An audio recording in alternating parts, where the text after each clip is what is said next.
یہ تصویر 1860 میں لی گئی تھی۔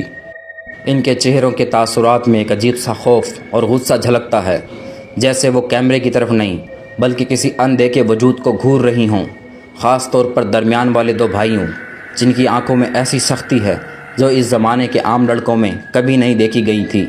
کہا جاتا ہے یہ بھائی ایک پرانے گاؤں میں رہتے تھے جہاں اچانک پراسرار واقعات شروع ہوئے۔ رات کو کھڑکیوں سے سرگوشیاں، دروازوں پر دستک اور لوگوں کا غائب ہو جانا، اور انہی دنوں یہ تصویر کھینچی گئی تھی۔ بعض مورخین کے مطابق ان بھائیوں کا تعلق کسی خفیہ رسم سے تھا، اس لیے ان تصویروں کو دیکھنے والے عجیب سا بوجھ اور خوف محسوس کرتے ہیں۔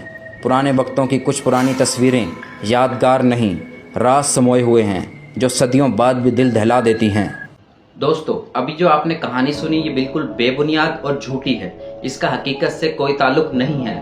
اس طرح کی کہانیاں پھیلا کر سنسنی پیدا کی جاتی ہے اور ویوز لیے جاتے ہیں اور لوگوں کو انگیج کیا جاتا ہے۔ ان بچوں کے چہروں کے تاثرات کا کسی بھوت پریت، کسی پراسرار چیز سے کوئی تعلق نہیں ہے۔ یہ ایک ٹیکنیکل مسئلہ تھا۔ اس ٹائم کیمرے ایڈوانس نہیں ہوا کرتے تھے۔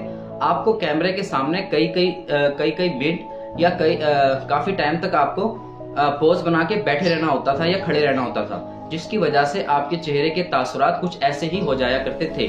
اس چیز کو آپ اب بھی ٹرائی کر سکتے ہیں۔ اگر آپ کافی دیر تک کیمرے کے سامنے اسی طرح کھڑے رہیں گے تو آپ بھی اپنے آپ کو دیکھیں گے کہ شاید آپ ہونک لگ رہے ہوں گے۔ اس طرح کی چیزوں کو کیوں پھیلایا جاتا ہے؟ اس کی وجہ یہ ہے کہ لوگ بہت زیادہ متاثر ہوتے ہیں اس طرح کی چیزوں سے، اور اس سے ان کے ویوز اور ان کی انگیجمنٹ بڑھتی ہے۔